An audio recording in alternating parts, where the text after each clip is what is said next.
हम लोग कहाँ गोता लगा रहे हैं? हम लोग क्या कोई व्यक्ति पत्थर के नौका पर चढ़ करके समुद्र का पार कर सकता है, तरण कर सकता है? बताइए माता जी, कोई पत्थर के नाव पर चढ़ करके समुद्र को पार कर सकता है, तरण कर सकता है? नहीं, कसम डूब जाएगा, सर पत्थर भी डूब जाएगा, उसके साथ क्या कोई लकड़ी के घोड़े पर अथवा मिट्टी के घोड़े पर चढ़ करके यात्रा कर सकेगा? बताइए।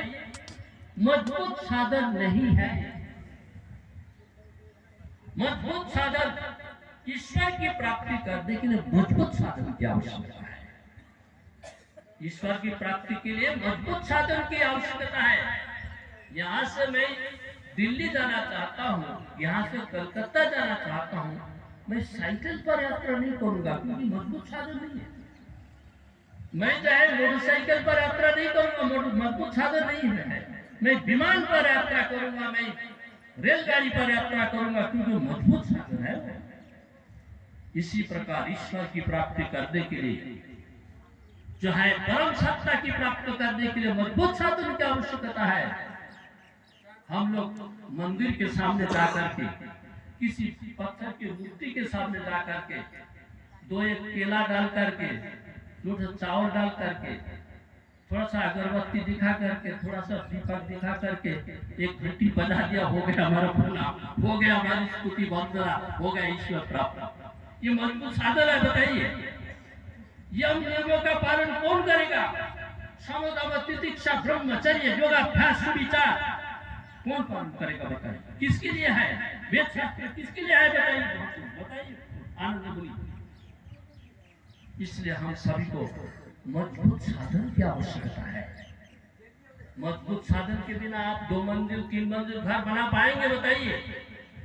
नींव के बिना, मजबूत नींव के बिना ऊपर मंजिल बना पाएंगे? 10 मंजिल बना पाएंगे? अच्छा, इसलिए मजबूत साधन हमको क्या है? मजबूत ईश्वर प्राप्ति के लिए तो यही कहते क्या मजबूत साधन है? वैश्वदेवीं वर्चस आरवद्धम शुद्धाः भवन्तः शुचया पावकाः अतिक्रमन्त दुरिता पदानि, अतिक्रमन्त दुरिता पदानि शतम हिमा सर्ववीरमदेव। मजबूत साधन कहते हैं शुचया पावकाः, शुद्धा भवन्ता, अंतःकरण की शुद्धिकरण करो, अंतःकरण की शुद्धिकरण। क्यों जी? अंतःकरण कोयला को 10 टन 10 मन जो है ना वो दूध से धुलाई करिए। कोयले को, बड़े बड़े कोयले को 10 टन जाए, उस पर दूध डालते रहिए, शुद्ध होगा। कभी कालापन मिटेगा? कभी नहीं मिट सकता। कभी उसको कालिमा को मिटाने के लिए किसका संसर्ग चाहिए? बताइए। अग्नि का संसर्ग चाहिए। अग्नि कालापन मिटा देगा, शुद्ध हो जाएगा, होगा वाली। ठीक उसी प्रकार मल विक्षेप,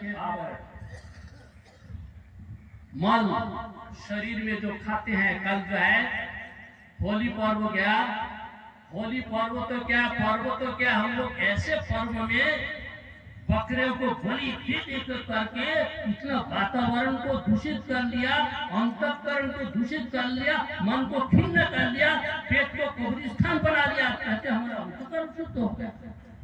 ये होली मना रहे हैं, क्या मना रहे हैं हम लोग? क्यों? ये पर्व मना रहे हैं, दुर्गति पर्व मना रहे हैं हम लोग सब। इसलिए जब तक हम अंतःकरण को पवित्र नहीं करेंगे, अर्थात भीतर जो जन्म जन्मांतर के कीट पतंग पशु पक्षी इनु का यातुम शुशुलु का यातुम जहिषु आतुम उतको का यातुम, चिड़ियों का, बकरी का, मच्छरों का, सांप बिच्छू उल्लू, दुनिया भर के भेड़िया, इसका स्वभाव सब पूरा बना हुआ है इस अंतःकरण में। और इस प्रकार स्वभाव लेकर के झगड़ा होता है, किसी को काट खा जाएगा, झगड़ा होता है, क्या क्या पता नहीं उसके प्रति कितना हिंसात्मक क्रूर भावना हमारे जीवन में आती है ना? ये सब क्रूर भावना कहाँ से आई बताइए? है कभी कभी हम क्रूरता का जन्म ग्रहण किए थे कुत्ते का, बिल्ली का, चूहे का, सांप का, नेवले का, दुनिया भर के ये तो घूमते ये पशु पक्षी का हम भी तो परिभ्रमण किए थे। भले मनुष्य शरीर में आए और उस शरीर में उन संस्कारों को लेकर के हम आए यहाँ पर। इसलिए पार्श्विक संस्कारों को यहीं पर मनुष्य जीवन में हमको यह साधना के बल पर शुद्धा भवन का शुचया बाबा कहा, शुद्धिकरण करते हुए। शुद्धिकरण कैसे करेंगे? जाना बिना दग्ध बिना भाव कर्तव्य जाना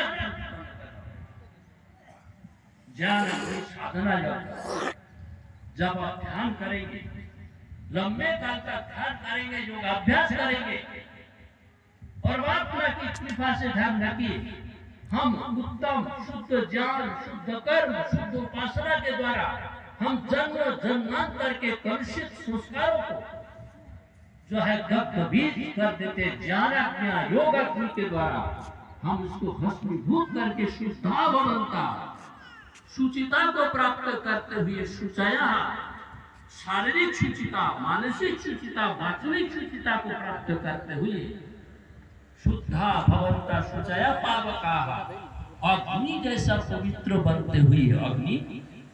अग्नि पवित्र है ना? नहीं, दुनिया में सब अपवित्र हो सकता है, जल भी अपवित्र हो सकता है, हवा भी अपवित्र हो सकती है, अन्न भी अपवित्र हो सकता है, पर अग्नि कभी अपवित्र नहीं हो सकता। ध्यान रखिए, अग्नि अग्रणी की अग्नि जो हमको आगे ले जाता है, जो अग्नि अग्रणी जो आगे ले जाता है, अग्नि जो ऊर्ध्वगमन करता है। हे मनुष्य तुम भी उत्कर्ष ऊर्ध्वगमन करो, अग्नि में प्रकाश है, हे मनुष्य तुम भी प्रकाशमान बनो। अग्नि में प्रकाश, अग्नि में उष्णता है, हे मनुष्य तुम्हारे जीवन में गतिशीलता हो। उष्णता अर्थात तेजस्वी, तुम्हारा जीवन भी तेजस्वी हो। और ऊर्ध्वगमन करता है, हे मनुष्य उत्कर्ष को प्राप्त करो। अग्नि में प्रकाश है, हे मनुष्य तुम्हें ज्ञान प्रकाश से संपन्न करो। अग्नि में उष्णता है, हे मनुष्य तुम तेजस्वी बनो। अग्नि में स्नान का नाश करने का निमित्त है, हे मनुष्य तुम भी अपने ज्ञानाग्नि के द्वारा दूर में